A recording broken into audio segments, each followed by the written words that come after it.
Hey guys, you're watching the Best Practices Show, where we take a look at the best business practices from the best dental practices all across the country.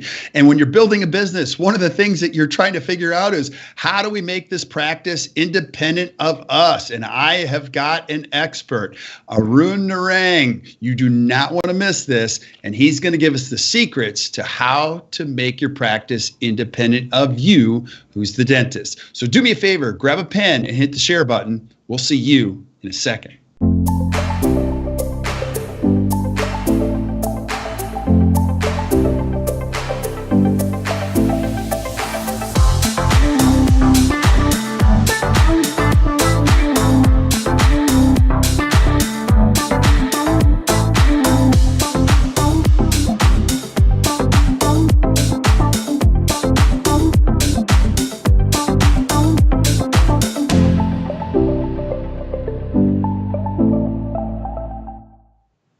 Hey guys, welcome back to the Best Practice Show. Thank you so much for watching. We are crazy grateful with all the feedback and all the shares and everything that's happening. We're over 16,000 followers now and over 250,000 views a week. And we are now on iTunes too. So if you're driving, don't watch these. I've heard people say, well, I watch them on. Don't do that. So over 6,000 of you have found us on iTunes. Listen to it on iTunes. And so we are having so much fun. And today we're going to be talking to an incredible expert on how to make your practice independent of you. You guys are going to love this. Now, before we get started, a couple things. We are shooting this live on Facebook. So if you have questions, feel free to add them to the feed, and I'll give them to Arun ourselves, and we'll get the answers straight from the expert today. And if you're watching the show later, after the live feed's over, continue to add your questions to the feed, and we'll get you the answers that you're looking for to your questions, because we want you to get the most out of this. Now, my guest today, I am so grateful. It took us a while again to get you on, because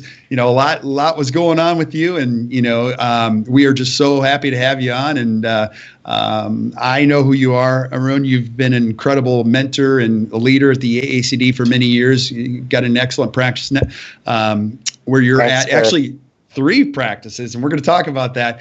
But if people don't know who you are, can you give us a little bit about your story and your background up to this point? Sure. Thanks for having me on the show. It's a pleasure to be here. I live up in Toronto, Canada. Graduated from University of Toronto in 1984.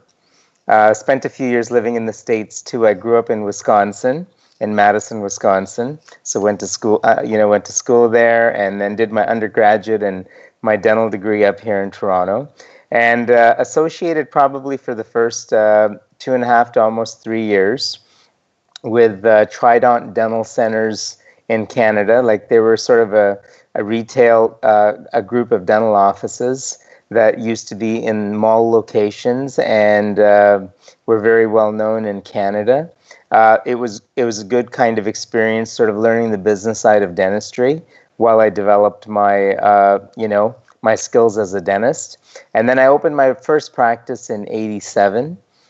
Just solo office, working on my own, no hygiene, 1 front desk, 1 assistant, and then have kind of grown that presently to a sort of a multidisciplinary office where we have 4 associate dentists, 2 specialists, a restorative hygienist, and about another 5 or 6 hygienists working in the clinic. So it's a busy place. We do pretty much multidisciplinary dentistry in the office: perio, implants, ortho, oral surgery, etc. And then about 15 years ago, I opened a sort of a cosmetic satellite practice in Oakville, Ontario. And that was basically, through my passion of, for cosmetic dentistry and being in the AACD, we're sort of a little bit more kind of boutique. It's more of a boutique practice, a little bit more spa, kind of a spa feel. So that's sort of my cosmetic side there. And then 3 years back, we opened a 3rd office because there was a good location that came available not far from my main location, and we just thought it would be a good investment to sort of add to the office and serving a different demographic, kind of in our same town where I have my main office. So basically that's kind of a little short summary. Yeah, well, it's quite the story, and I'm sure you've learned a lot of lessons as we were talking before we got on the show live. Now you have 45 team members, is that right, among the 3 practices? Yeah, pretty much. I mean, the main clinic is probably 2/3 of them, or the majority of them. But then each office has its own office manager and sort of an administrator or a receptionist. And then some of the staff basically will sort of move around between the 3 practices. Mm-hmm. And some are basically particular just to that office. But yeah, between all the hygienist assistants, admin, doctors, it's enough to keep me busy. I'll say. Now, I want to talk about why this subject, because I love this subject. Why is this so important? Because we're going to get into the how and the details. But was there an epiphany that you had as you were building your practices? Like, look, I've got to make this in a way that it operates without me, because it's a lot to consider. Where were some of the turning points for you as you built these businesses? Well, quite honestly, a lot of it, I mean, I didn't really start out thinking that, okay, this is my ultimate goal. Mm-hmm. I used to originally think that when I built the Oakville office, originally my thoughts were, the big office, I'm getting tired of it. It's mm-hmm. busy. There's so much happening. Maybe in a few years, I just want to sell it and get rid of it, and just kind of work in the smaller office, or kind of do more aesthetics and just focus on sort of not having to manage everything. So that was 15 years ago, and as time passed, and I saw how the clinic was beginning to grow and build, and there were practices within a practice. I have associates working there, some who've been with me for quite a while. I just saw the potential for, hey, geez, this is really beginning to run itself. I had good managers, I had good staff, I had good advocates working with me, I had good doctors working for me, and it just became sort of like I changed that way of thinking into, no, I don't want to get rid of this. I want to keep it, because this is like my annuity. This is like where I can take, as I'm getting older, I turned 60 in about 2 weeks now, mm-hmm. and my thinking was, okay, especially as I get older, and I enjoy dentistry. I mean, some people just think about selling their practices and getting rid of them, but if I could keep managing my office without necessarily having to work as hard in it, I have an income stream coming mm-hmm. from that office, and it doesn't necessarily require me to work as hard or work as much. Right. And that was really the thinking, to be able to stay into dentistry as much as I wanted, and then at the same time to be able to reap the rewards from having built this practice up and making it more independent of me by having good people surrounding me. Right. Now, would you say this isn't for everybody? Because as I've talked to you, I see your eyes light up when it comes to the practice management side of things. Like that's a game you enjoy. You enjoy putting all these pieces together. But some dentists watching this might say, look, Arun, that's like my least favorite part of running a practice. What would you say to that? What I would say to that is that, I really enjoy dentistry as well. I love doing cosmetic dentistry, placing an implant, doing CERAC, whatever it may be. I mean, I'm passionate about dentistry and what I do. Mm-hmm. And I'll be honest with you, I think having key people in place is what's important. Right. If I had to do all of the management myself, it would be an onerous task. But I have an office manager who is great at controlling the front desk. And I have, someone else who works on all of the staff meetings and putting together the schedules for the staff, and, sort of all the communication side of things. And then, we have basically an in-office bookkeeper and an out-of-office bookkeeper, and they're managing all the business side of stuff. I have to look very little at those kind of things in terms of just maybe have a real quick look at statements or hear this or an overview. Yes, things do run by me, but I don't really find it's an onerous task if you kind of delegate and create some systems. Or if you can't do it, then you ask somebody else to help you do it. It's and things. What happens is you grow into it. It doesn't happen overnight. So the success I have, or where I am, or the staff numbers, or the practices, or the number of people working. I mean, it's a gradual sort of thing, and it just happened quite generically. Like it didn't really we didn't have to. So I'd say that it's doable for pretty much anybody. It's just as long as you have that mindset and that kind of ability to think in that way, that it's not all falling on your shoulders. Right. You don't have to do it all. Right. Now, you shared with me some of the key pieces, and we're going to go through each one of these. When somebody's looking at doing this, you talked about the office manager role. Can you define that? Because I've watched dentists perpetually struggle with this concept, and then when they get them in the role, they don't necessarily let them make decisions. How did you go about this role? How do you find this role? How do you define the role? All that kind of stuff. Well, the office manager is really, your go-to person for that practice. At the end of the day, it depends. Maybe as if you're starting a practice from scratch, initially it may be one person who's working with you. Pretty much because of our hours, like each of the practices I've started from scratch. So I never bought goodwill from anybody. I never bought an existing practice. I scouted all 3 locations. I found the spots I liked, signed the leases, and I built them from scratch, and then marketed them from scratch. So I just, with that first person, we had expanded hours. We were going to be open from 8 a.m. to 8 p.m., Monday, Tuesday, Wednesday, Thursday. We were going to be open Fridays. For one office, sometimes Monday's an admin day. Some office, Friday might be an admin day. I may not have the patient volume or base to be able to have all 5 days kind of booked right away. So I usually start off saying, okay, we're going to be open for 4 days a week and, every other Saturday. Mm-hmm. And we're going to be available evenings and Saturdays because we want to be able to grow quickly. We're going to be able to attract new patients, maybe before work or after work.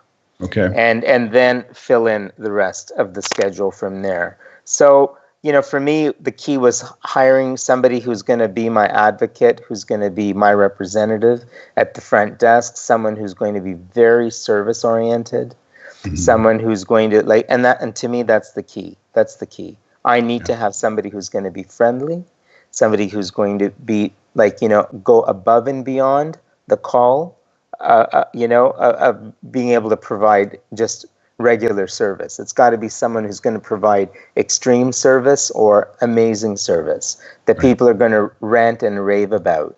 So, and having that kind of person managing or running your practice. Yeah. Now, did you just find somebody right away, or have you had did it take you a while to find this person? It always takes a little while, So, yeah. I mean, again, I might have started that whole process. I always give myself enough time. So I don't mind having somebody on board on the team and paying for an extra month or 2 or even 3, just because if I try looking for somebody at the last minute, I may not find somebody. So I might have started looking for somebody maybe 3 months before or 4 months before I needed them, just to make sure that I'm having enough of a pool of people to look through, see if I can find that right person for the job, and then get them trained. I usually will start them off in one of my other offices, working with my staff and getting them kind of familiar with the software, familiar with the philosophy, familiar with my style, what my expectations are, etc. Right. And then they would start off in that location or that office. And most of the other offices, we would have an admin person to another admin person, a receptionist, somebody who's not going to be like up here, but again, someone who's going to have good service skills, good telephone skills, or we'll teach them as long as we see the attitudes there and the attitudes right, because the office manager, can't wear all the hats, right? And Right. if the office is open extended hours, then you're going to have to be able to have some support for her so that there's somebody else to work those evenings and Saturdays too. Yeah. Now, one of the questions that always comes up from people when they have this role is expectations around the rest of the team. Do most of the people go to your office manager instead? Because it's really easy to go to you. How do you handle that? Do you let them know she or he is going to be making a lot of these decisions? Well, see, now I'll give you an example at Limelight Dental, like Okay. the new office that we opened 3 years ago.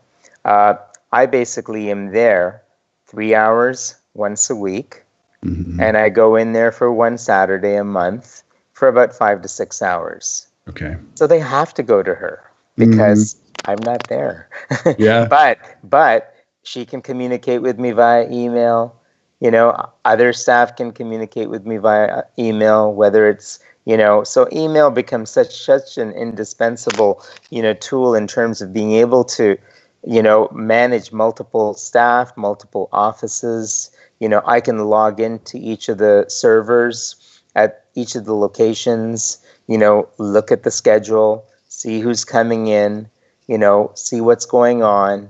And in effect, I can do kind of a virtual huddle for each office, or leave my notes for each office manager and or hygiene team and or associates. So it requires a little bit of effort. It requires a little bit of planning. It requires a little bit of time. But if there's a will, there's a way.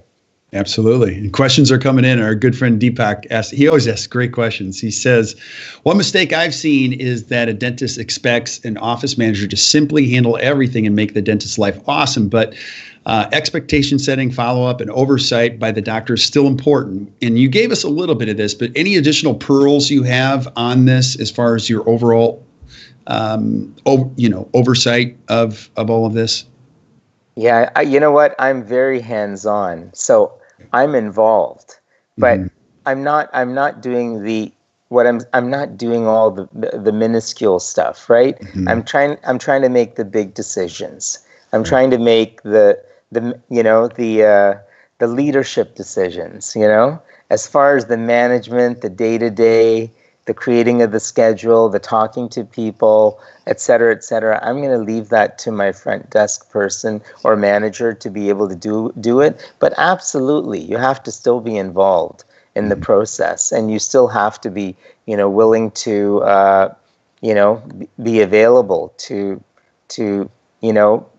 give her guidance, give her direction, and that's why, I'm always open to them giving me a call, discussing something, emailing me, texting me. They know they can always reach me. Yeah, so awesome. Now, the other key roles here when you have multiple locations is the associate. Now, I don't know what it's like up by you, but retention, as far as associates go, even for the DSOs, it's their biggest challenge. And Kane Waters always publish these, they publish great statistics, and they say between 70 to 90% of all associates and partnerships fail. So it is a challenge. It is a challenge. So what are some of the insights you can share with us? Because it seems like you've really worked hard at finding the right associates and keeping them and retaining them for a long time so that it works for the practice. Yeah. So I am fortunate in in my main practice, I have an associate who's been with me since 1992. Okay. He's a career associate. He's billing well. Doesn't want the headaches of running his own practice, and so so for me is the important part. Like in Canada, we pay on a percentage basis to our associates. Okay. So they'll collect a percentage of their collections. So, my associates generally, when they start out, will get about 37.5% of their collections on a biweekly basis, and we'll pay them biweekly. Okay. And then obviously lab's going to come off, whatever lab they have. If they've basically been with me for a year, or they're proving themselves worthy, and we've done a review and we're happy with them and they're happy with us, then generally we'll bump it up to 40. Okay. And then for associates, unless they're specialists or unless it's an exceptional biller, if it's some exceptional biller, then I might go higher on the percentage, and our specialists will make a little bit more, anywhere from 50 to 60%. Depending on if they're paying for their own assistant or not. They might be paying for some of their own supplies or medicines or their assistant, so they're getting a little bit more of their collections. But we've found that to work well in our area. And for me, the important thing is just providing a little bit of value added to my associates. Making sure they've got a good work environment. Make sure they're happy, with how things are running, and make sure they're getting new patients. I don't try to take away the good stuff from my associates. They're not there just to do the basics. They'll get a new patient just like I would get a new patient. They can treatment plan the new patient from start to finish for anything they want to do. And I'm not really, unless they want me involved in the case, or they feel a specialist or somebody who has a higher, certain, maybe part of their treatment plan is above their head. If that's the case and they want involvement of a specialist or myself, we're there to help them. But otherwise, we let them run with their own patients, and come up with their own treatment plans. And, if I'm providing them enough new patients and enough work and treating them well, then usually we don't have a problem with retention. But at the end of the day, you're always going to have associates that leave. That one guy who's with me since 92 is an anomaly. The average associate might stick around for, anywhere from 4 or 5 years. And then they might be opening their own office. They might be doing their own thing. And that's fine. It's for a practice where, patients are coming to a practice where we're really trying to make sure they have a good bond with their hygienist, and that they keep seeing the hygienist of their choice, and that if they're seeing the hygienist of their choice and they're happy with the office, admin, and their hygienist, if their dentist changes, it's not as big a deal. Right. That's what that's pretty interesting. Would you agree that's where a lot of dentists maybe go bad, is they cherry pick all the work out of the associate schedule, or pick patients that they want, and they leave the associates with everything that's left, and it doesn't create a long-term challenge for the associate? Absolutely. If you're really going to do that, I think at the end of the day, you're not really letting your associates grow. I encourage them, to do continuing education. I'll basically pay for part of their continuing education. I tell them it's like, it's always a two-way street. You pay for some of your continuing ed, but I'll be happy to pay for some of your continuing ed. So if they're taking a course, I'll pay anywhere from a third to half of it. That's great. Because I want to encourage their continuing ed. I want them to get better at endo. I want them to get better at CERAC, or I want them to get better at Crown and Bridge or aesthetics. So at the end of the day, if I cherry pick everything away, they're not going to get a chance to grow. Yeah. And again, I got getting good questions here from Deepak. Having multiple offices, do you do anything along the lines of sharing the best practices in one office with the other offices, or conversely sharing mistakes so we can prevent what can be preventable? So every 2 weeks, we actually close all 3 offices down for about 2 hours. Okay. It's every 2 weeks. So, the other offices have half an hour to get there, one off, and they can manage that. So all 3 offices get closed down for 2 hours, and we'll basically have, half hour for lunch. We'll order lunch in for the staff. Okay. So they'll have half hour for lunch, and then we have a solid 1 hour for a staff meeting, and during that staff meeting, it's a combined staff meeting. If we get a chance, we'll even sometimes have breakouts so that we try to sometimes do that meeting for an hour and a half or about 75 minutes, where the different departments, hygiene department, just the hygienists will meet with each other from all 3 offices. And I can't get all 45 people there on a given day, but probably the majority, 2/3 or 3/4 of them are there. And so, the hygiene team will talk, the administrators from all 3 offices will talk, the assistants from all 3 offices will talk, and then sometimes I'll talk to the doctors, So we'll have that kind of as a preamble to our general meeting, and then we'll have a full-on general meeting where we talk about, who praising the staff that deserve praise, who did things that stood out above and beyond the call of duty this past month. We'll kind of do an employee of the month every month, and so there's nominations from staff for whoever the employee of the month should be, and then there's nominations sometimes from us, and then usually we'll pick a winner every month. And then they get a $100 gift certificate to go to a restaurant of their choice or something like that. But we'll do that meeting every 2 weeks, and they all get a chance to bounce stuff off of each other, and make sure that the systems are all in alignment for all the offices. Yeah, what a great opportunity to calibrate everybody, and you keep it upbeat for the most part, because sometimes a meeting that big can go south, right? Yeah, we try our best to keep it positive. Yeah. We start off positive, and then it usually stays that way. Wow. And I'm sure you could speak to the whole fact, according to the U.S. Department of Labor statistics down here in our country, the number one reasons Americans quit their jobs is they don't feel appreciated. So you've already got that built in. You're appreciating one particular person every time you do this meeting, just to show, hey, look, great work, right? And not just one person. One person wins the award, but there might be 10 people who get nominated.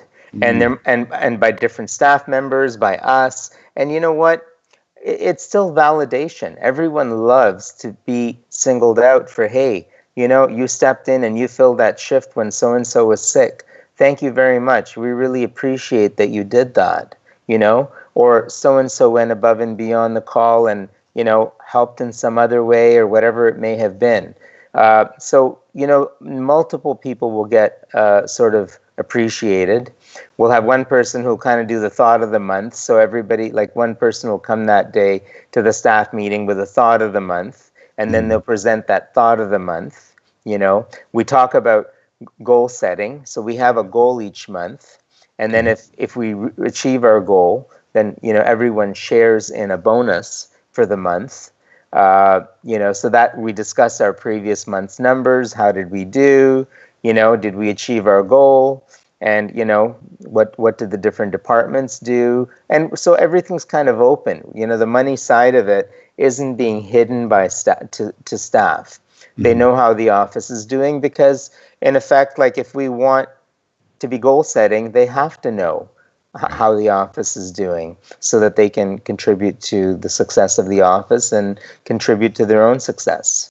Yeah. And do each department or individual have their own personal goals, like as far as hygienists go or assistants, or is it just basically, So as a rule of thumb, each hygienist will know kind of like what her billings were for the month, what her hourly billing was for the month, how much open time she had, her hours that she worked, and, like the productive hours versus the non-productive hours. So that's all given to them. But then generally we're looking at the hygiene department as a combined entity, and we are setting a goal. Okay, this is what we want hygiene and ortho to do this month. Right. Our goal is $100,000 or whatever it may be, and again, we'll have a goal for the administrator who's working on the associates and specialists, so she'll have kind of a goal or an idea. Each of the offices will have a goal, of what their goal is for the month in terms of overall billings. And then, again, sometimes one department's a little stronger in a given month. One department might be a little slower in a given month. There might be an associate who's off. There might be me who's off. Somebody in the hygiene team might be off, right? So as far as kind of coming up with an overall like a bonus for the practice. It's kind of a team thing. So we come up with based on what the entire office did, as opposed to what each hygiene department did. The bonus is based on what the office did. But that being said, each department, let's say, for instance, if one department did really well, but the rest of the office doesn't, or one practice did really well, but the other didn't do as well, or somebody's just not a team player, somebody's not carrying their weight, I reserve the right to be able to not give them a bonus, or to give them a bonus if the other people didn't reach goal or bonus. Because as the owner or the person who knows the numbers, or who's able to see who's contributing or who's really working hard, like, I think you have to be fair to people. If somebody deserved it, they should get it. Somebody didn't deserve it, they shouldn't get it. Right.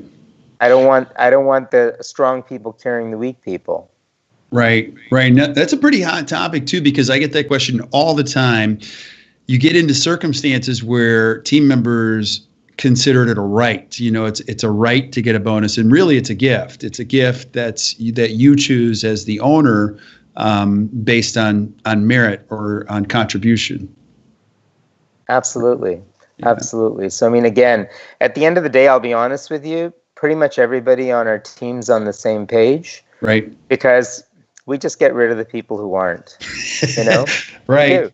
I don't want a 2 or a 3 working for me. They've got to be an 8, 9, or a 10, because if they're not going to, be a good team player, if they're not going to, have a good work ethic, why do I want them on my team? Right. Know that usually within 6 months. Okay. Because that was all they're not doing a great job. Thank you very much. It's been nice knowing you. Good luck. But this office is not the right office for you. Right. And that's not mean or nasty or anything. With 45 people, you mentioned this, we were talking before, once you have the office manager, the associate, now you really have to have an incredible support team. How do you do that? What are some of the core key principles that you've used that have helped you long term? Do you do a lot of testing? Do you do a pretty thorough interview? Like, what are some of your favorite things that you've learned over all these years? So my wife's very involved in the HR. Okay. So I don't do as much of the HR anymore and Eileen, who's my restorative hygienist and sort of manages the offices with me and, manages the staff meetings and schedules and everything. Like, a lot of times we're working, we're busy. So it's hard for us to be involved in that. But my wife used to be in TV. She was a news reporter for 15 years. She is just perfect for that kind of role. She loves to talk to people. So she'll generally talk to them on the phone first. And then she knows sometimes from just even talking on the phone, okay, is this a person who I want in for an interview, or is it a person who I don't want in for an interview? And if it is a person that she wants in for an interview, she'll schedule them, like a face-to-face for maybe anywhere from half an hour to an hour. And so she'll meet with them. She'll talk to them. She'll see what they're, what are they looking for? What are their goals? What are their, aspirations? What's their availability? And if she likes them, then she'll schedule them back for a working interview. Okay. And then generally we'll pay them for a working interview. So they might come in for half a day, even a couple of days. And we'll basically let them just be at the front desk or with the assistants or depending on what type of hire it is. If it's a hygienist, we might just give them a shift or two or have them shadow one of our hygienists and then give them a shift or two and then, do exit interviews and or talk to people, who they saw. So we're trying to give them a bit of a working interview in the office just to see, what's their personality like and do we think it's going to be a good fit? Are they going to enjoy us? Are we going to enjoy them? So, and then based on that, then you make a decision, right? At some point, you just got to give it a try. And if it's working out great, then we just keep going. But I mean, if we know sooner than later that it's not working well, then we have no hesitation to kind of end that relationship sooner if we need to, end it sooner. Because at the end of the day, like, I don't think it's being harsh. We're really, we're basically just being honest, and everyone's going to learn from that or grow from that. And it's just sometimes someone might do better in a different office environment, and sometimes someone might do well in one of our satellite offices where the pace is different than maybe the main clinic where the pace is really fast. Right. So it depends. But at the end of the day, I a lot of times I'm hiring for attitude. I'm hiring for personality. Obviously, I rarely hire people that don't have any experience at all for dental, because it's just too difficult. I mean, if I lived in a remote community and I had no choice and I had to train people from scratch, then that's different. Then I'd really be looking to hire for just attitude or personality. But if I can, in the city, get attitude, personality, and somebody who's got experience for 5 years, working on my software, or, who's gone to a good dental school and has a good background in materials and understands all the procedures and setups, obviously that's going to make my life a lot easier, Right. So I am looking for people, generally, if I can, get them with 5 years experience, or then I'm willing to train. The one person I'm really willing to train would be an assistant if she's coming out of a good program, because then they don't have any bad habits, Right. And I can just train them from scratch. And I work with a team of 3 assistants. There's 3 assistants and a restorative hygienist. So the restorative hygienist kind of works beside me. In Canada, we're allowed to basically, if I prep a tooth for a CERAC or I prep a tooth for a resin, then she can go ahead and design the restoration or fill it, or pack cord and take an impression for a crown and make the temporary. So each of us has an assistant, and then we have a floater. Okay. So because we have 3 assistants, then we can train that third person. Right. So I don't have an issue with that. Yeah. I would imagine also, too, having 45 people, when you bring somebody new into the culture, there's going to be a little bit of pressure for them to perform, and the rest of the team will come to you and say, hey, look, come on, this person's got to up their game, or we got to move them out, because you're right, you can't have a 2 or 3 in an environment like that. Yeah. So, I mean, again, at the end of the day, we're always trying to pick somebody who we feel is going to be a good fit with the existing staff, somebody who's got a good skill set, somebody who's got a good attitude, or somebody who's a fast learner. But, at the end of the day, everyone makes mistakes, right. And I always try to stress too, sometimes the associates will get impatient with a new hire at the front desk. And, I'll just remind them. I said, you know what? Just cut her a little slack. She's only been here for 2 weeks or 4 weeks. Is she going to make mistakes? Yes, she will make mistakes. The key is she learning from her mistakes? And is she not repeating the same mistakes? Because you have to be fair to people. You have to give them a chance to basically, just feel comfortable in their new setting, to learn sometimes some of the new things that they might be learning in that environment, or with that doctor, or with that software, or with that system, and some people are a little faster than others, so we have to give them a fair shake. Yeah, and it's so funny. Are you always this relaxed? Like, you just seem very relaxed to me all the time. So I can't ever see you like losing your cool at all. I just always see you so relaxed. It happens 2 or 3 times a year, but most of the time I'm pretty good. All right. And the other thing, too, I admire about you, and I heard this from one of my top producers this morning, he's bringing in another dentist into his team, and his team is coming to him saying, you're a leader. He's a boss. There's a difference. You inspire us. He tells us what to do every minute of the day. So, I mean, that's a big piece of it, don't you think? Huge. It is just huge. Because at the end of the day, if you're just being a boss, if you're just being a dictator, if you're just telling people what to do, again, they're going to resent you. They're not going to like you. They're not going to enjoy working for you. They're not going to feel that they're being given, that they're being treated like a human being deserves to be treated.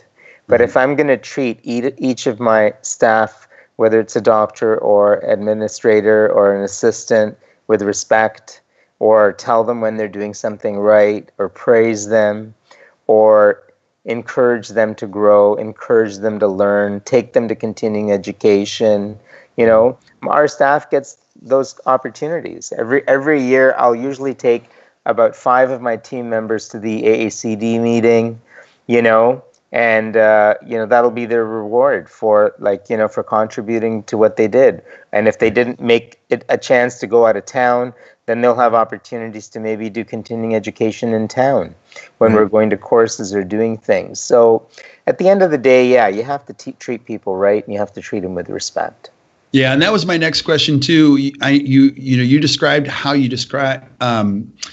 talk about continuing education with your associates, but with your team, I would imagine that's a big part of the hiring process. And right now, that is such an interesting element. Even last Friday, doing a lecture somewhere, you see dentists show up and they don't bring their teams, and I'm like, why is your team not here? And they're like, well, I don't want to pay for them to come here, And that's a huge difference in thinking here. I think you've got to invest in people. And so when you bring your team aboard, you let them know, look, growing is part of what we're going to do. You're going to take courses. How do you describe that element? So I agree 100%. I mean, you may not necessarily take your team to each and everything that you do. I might be doing a course which is more technique, which is more technique oriented. I'm learning how to graft, or I'm learning how to do this or that. So that might not necessarily be suitable for a staff person, but there are so many things that you can take, because at the end of the day, you want your hygienists. So, and a lot of times certain courses, what I'll do is I'll look and see, okay, is this going to be a course that's maybe good for the hygiene team? Would this be a good course for the admin team? Would this be a good course for my assistants? And then what I'll do is I'll take all the assistants, or I'll take all the admin, or I'll take all of the hygienists, or as many of them as I could, and then because I want them to, I mean, again, at the end of the day, you're the diagnostician, but I'm not there for each and every patient who's getting a hygiene visit in my clinic when there's 3 clinics and there's, multiple hygienists, and my schedule right now, I'm off for 4 weeks because I had a bypass. I'm not in the clinic for the last 4 weeks, but I'm working remotely. And, but at the end of the day, like if somebody needed whitening, or if somebody has minimum attached gingiva and needs to have a graft, or if somebody needs ortho. So if I have a hygiene team that's trained well, they're going to at least talk to the patients about this, Mrs. Fedavesi, you need to see our periodontist. You've got minimum attached gingiva in this area. Maybe you need an alloderm graft. Maybe you need a graft with using your own tissue. But let's get you in with that specialist and let's get that checked out. If you've educated your team, then they're going to be able to present things or talk to staff about cosmetic solutions, functional solutions, orthodontic solutions. And at the end of the day, your practice is going to grow from that. My practices are a testament to that. At the end of the day, you will wind up by educating your team, and by also by valuing them and sort of delegating to them. You're basically allowing them to grow and be more satisfied in their job. Absolutely. Because at the end of the day, I mean, I can offer a good wage, but somebody might come along who maybe offers a better wage than what I do. But I do have staff that tell me that, hey, I'm staying with you because I feel you're kind of more the full package. I'm getting more value being with you because you do the staff events. You give us bonuses at Christmas. You give us a uniform allowance. You have the monthly meetings. You appreciate your staff. You know, you treat us with respect, you know? So all that adds up. It does, and it lends itself to the perfect way that a practice operates without you. So, got another question here from Deepak. This is a good one too. You know, working with your spouse. Now, your wife does the HR function, and are there any challenges of working with your spouse? Now, you might say, no, my spouse is great, but that isn't the case for a lot of people, you know, especially sometimes really good professionals. Sometimes this is a good combination. Sometimes it's not. What have you learned, or what could you add on that question? So at the end of the day, we're not working side by side. Okay. You know, if she was my chair side, I think we'd probably go crazy. Right. It's hard, right? It's hard maybe working with a partner or a spouse when you're in each other's face, you know. But that's not the case with what we do. Mostly, she's kind of listening to, and again, it depends. With some people, it's going to work. With some people, it's not going to work, you know. When Neha decided that she was going to get involved in the practice, I basically hired somebody to come in who is a practice management expert in the area for about a 6 month, maybe it was about 3-4 months, or might have been a little longer, every Friday. And she basically did like a one-on-one training with Neha, and basically kind of went into all the issues related to dentistry and practice admin. Okay? Now, did that cost me some money? Of course it cost me some money. But at the end of the day, it's like I'm committed. Okay, if I'm going to do something, then I'm going to do it right. And for me, it was like, okay, if I want my wife who has no dental background, she has a background working with people and with TV, and, you know, she's worked as a news reporter on the 6 o'clock news for many years. So she has a lot of people skills. But she needs to learn a little bit about dentistry. So I made that investment, and, you know, I think it's paid dividends because, you know, she got more comfortable with the dental environment, you know, some you know, in dealing with administrative issues. So not only does she does the HR, like she does the hiring, she does the firing, she does the disciplining, she also, you know, deals with reviews, you know, and raises, as well as, you know, just feedback, you know, people talking to her when they're upset about maybe a coworker, you know, or obviously vacation time or time off. So it's worked out for us. It's worked out for us because we're not side by side. And I made that commitment to train her properly for the role that I've kind of put her in.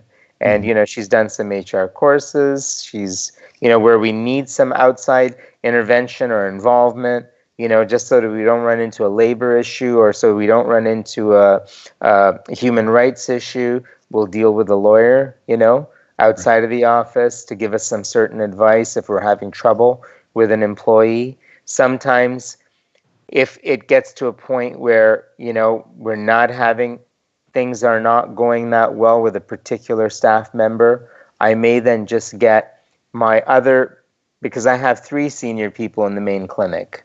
Okay. You know, my office manager who's at the front desk, my restorative hygienist who basically does all the scheduling and also setting up of the newsletters and our meetings, and also acts as Neha's sort of liaison, and Neha. So there's the 3 of them. So then I might just say, okay, Neha, you stay out of the equation on this one, because then you're going to be perceived as the heavy, you're the doctor's wife. And I want just Eileen to deal with this, you know? So I may then just kind of get her to take a step back and have somebody else who's a little bit more arm's length kind of deal with it, just so that, you know, at the end of the day, you have to be careful of all these kind of things. You know, oh, she's the doctor's wife. She's going to take, he's going to take her side or whatever, this or that. Right. We generally don't have that kind of thing because Nea has a very good relationship with all of the team members. But have we had a bad apple or two? Yeah, we have. Right. We got rid of one person about 6 months ago who wasn't working out on the team. She filed a complaint to human rights, even though it wasn't really a human rights issue. I did have to give her a little bit of a settlement or a payout. For me, it just wasn't worth it to get into something long and protracted.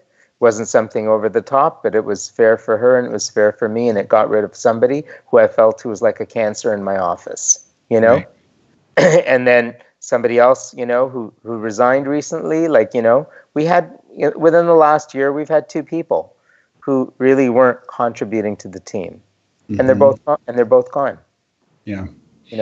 And you guys didn't go backwards. The practice didn't, didn't fail. Everything continues to move up in the right direction. Yeah. Sometimes you just have to have the balls to move in the right direction. Right. To make sometimes those tough decisions. Yeah. And not let somebody kind of ruin your whole team. Yeah. And you have to, because you're better for it. And you say to yourself, we're going to be fine. I always say you have to hire a crazy person. You have to, early in your careers, just so you can have that experience, so that when you get older, you go, I'm not doing this anymore. We're going to go into, you know what I mean? We're just going to stop this right now and keep moving. You know what I mean? And you don't freak out. You're like, we're going to be better than so now there's so many things I'm going to ask you about. You were talking about first class facility. You're a big fan of systems. I mean, there's other big components of this that really help you become independent of running the day-to-day in your practice. Can you speak about those? Because you're a big customer service guy, and even your marketing is awesome. What are some other components that are important on the independence factor? So again, like I said,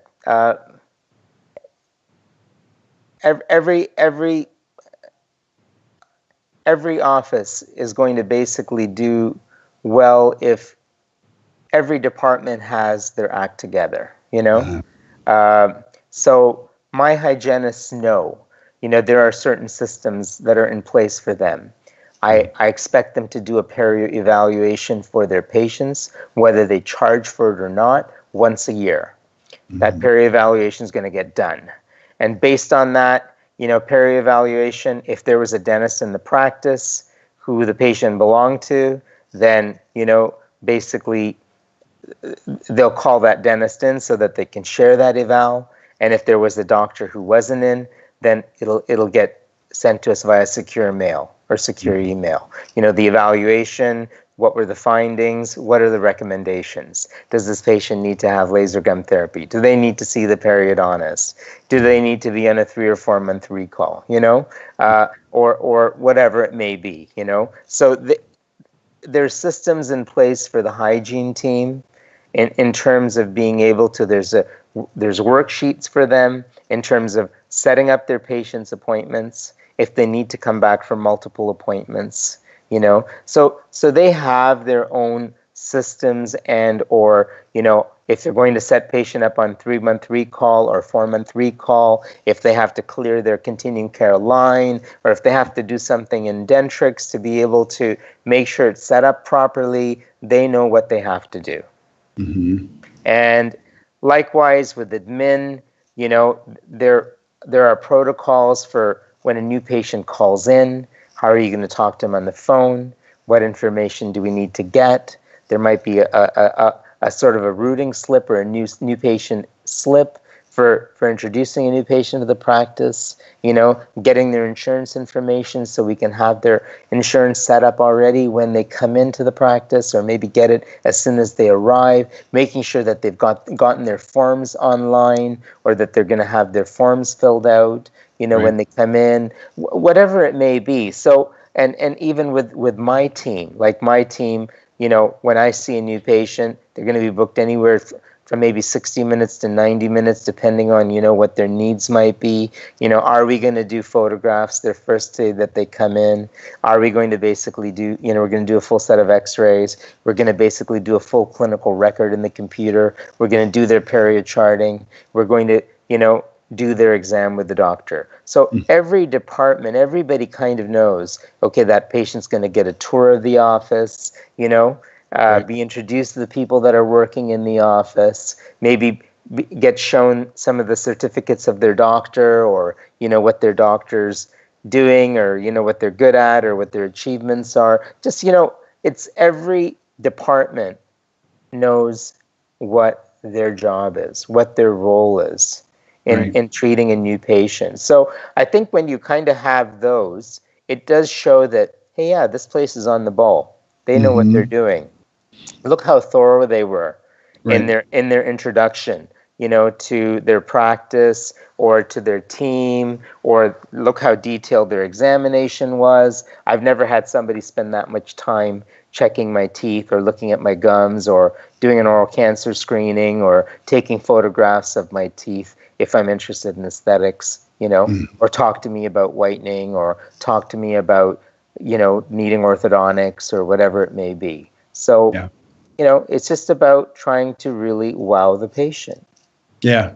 Yeah. And I love how you think. Now, if I'm a young dentist watching this, let's say I'm 32 and I've got my own practice and I'm thinking about opening a second practice, what advice would you give to your younger self doing this process again? Anything specific? I don't think I would ever do it at the 5-year mark. Okay.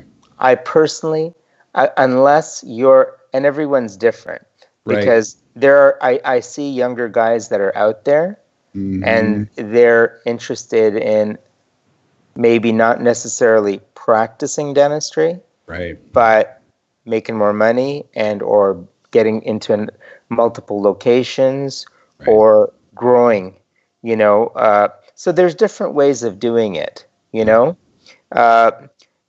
can have four practices that do $500,000 each, or you could have one practice that does $4 million. So at the end of the day, I think it's not necessarily how many practices you have, but how well are they doing, And if you could have one practice that's extremely successful, and how can you really, at the 5-year mark, like, I'll be honest with you, as a new dentist, you're at the 5-year mark, for me, which would have been 1989, and that was 2 years into my practice, I don't think, I still wouldn't be ready to open another office unless I really just didn't want to work in my own practice, and I wanted to basically be more of an investor type of dentist, running that kind of a scenario. And if you were really, really exceptional on that practice management or managing people side of it, or, setting up multiple locations, or maybe buying existing practices. I just think there's too much to learn, in dentistry. You've got to kind of have a good handle on that first before, and, before you jump in and realize that maybe you're overcommitted, or maybe you're making a mistake, or maybe you're making less money than you were before. So for me, I would be a little bit more cautious than, too aggressive. And for me, again, like I said, because I am a wet finger dentist, in the beginning, for the first 10 years, I'll be honest with you, I did more practice management courses than I did courses in dentistry. Interesting. Yeah. So as, when I opened my office in 87, although I even had the background with Trident, and they were basically, it was mall dentistry. At that time, there was no dentists in malls. In the 80s, this is the early 80s, 84, 85. So they were just kind of getting into retail dentistry, mall dentistry, storefront locations. Otherwise, dentists used to mostly, just hang a shingle or be on the second floor, office space. You're allowed to basically have a 4-inch sign. Weren't allowed to advertise in the paper. Things have changed a lot since then. But, I just think that it's kind of better to really sort of, and so in the beginning, it was like I went to everybody who at that time was an expert speaker on practice management, because I was trying to learn about systems, trying to learn about managing people, trying to learn about how to hire, trying to learn about, the business side of dentistry. And then once I felt I was beginning to kind of become better at that, then I started getting involved in, I'd like to do more aesthetics, or I'd like to do more cosmetic work. So for me, I became a member of the Toronto Academy of Cosmetic Dentistry, and then eventually the AACD. My first meeting was San Antonio, I think in '99. But then I started getting in more on cosmetic dentistry, aesthetic dentistry. And then later I got more involved in implants and grafting and, surgery, because I felt that was kind of missing out of my repertoire. In the middle, about 15, 20 years back, I started getting involved in ortho a lot because I wanted to bring ortho into my practice without necessarily having an orthodontist, being able to provide orthodontic services ourselves. And just having ortho in office has been a huge practice builder in my offices because, hey, we're providing a service, and, then it allows me to keep their hygiene. It allows me to keep their dentistry. Those patients are seeing me for those things as well as the ortho. Or their siblings, or their siblings that are coming in down the line that need ortho. Right. Well, it's always interesting. I love dentistry because there's no one blueprint. The cool part is I think self-awareness plays a huge role in this. You knew yourself well enough that you were going to get good at the business, which isn't the typical path for a dentist. I mean, a lot of times dentists want to get good at dentistry before they really get good at the business side of things. So it's really clear why you have these practices that work independent of you. And it gives us some insight. Now, I have so many other topics. And again, I'm just so grateful with your schedule that you would, we finally got you to be on today. And there's other things I really want to cover with you. But I know people that are watching this are going to have questions for you, very specific questions. So sure. How's the best way to get a hold of you, Arun? As far as any questions, I'm going to ask them to add them to the feed. But if somebody wants to reach out to you directly, how can they do that? Sure. So they can add them to the feed, no issues. And then otherwise, our website is www.smilebydesign.com. It has a contact us section. So they're welcome to reach out to me through the contact us section of the website. Each one of those contact messages comes to me, as well as goes to my office manager. So she'll just overlook them and let me just sort of deal with them. So that's one way. Or even if they want to reach out to me through our Facebook page, which is Dr. Arun Narang and Associates Smile by Design, I'd be happy to talk to them on Facebook also. So whichever way works. Good. Sounds good, buddy. Well, I appreciate you so much, and I appreciate what you're doing just for dentistry and, the opportunity to be with you guys at the AACD. I just absolutely love that. So thank you for everything, buddy. I appreciate it. So you and I are going to do a whole... That was my first introduction when I first met you at the AACD a few years ago when you were in one of the opening sessions. Oh, yeah. I was floored by your program. You were amazing. I really loved it. So I want them to get you back on the program. Well, I would love it. I was sweating like crazy. And I think that was the one with Chris Ramsey. Was that particular? Yes. Yeah. That's right. Chris will tell you, I was just sweating like crazy backstage, but I was just crazy grateful to be there. So, buddy, I appreciate you, and I'm just glad you're healthy and, just a big fan. We'll try to do another topic in the future. We will. Now stay on for just a second. I'd love to just chat with you about a couple other things. We'll say goodbye to everybody else. But thank you guys for watching. If you're watching the Best Practice Show, if you found this valuable, do me a huge favor and just hit the share button, because obviously we'd love to share the good word with everybody else. But and keep sending us suggestions on things that you want to see on the show. We're going to do our best to get them all together. And until we see you next time, keep watching the Best Practices Show. You guys have a great evening.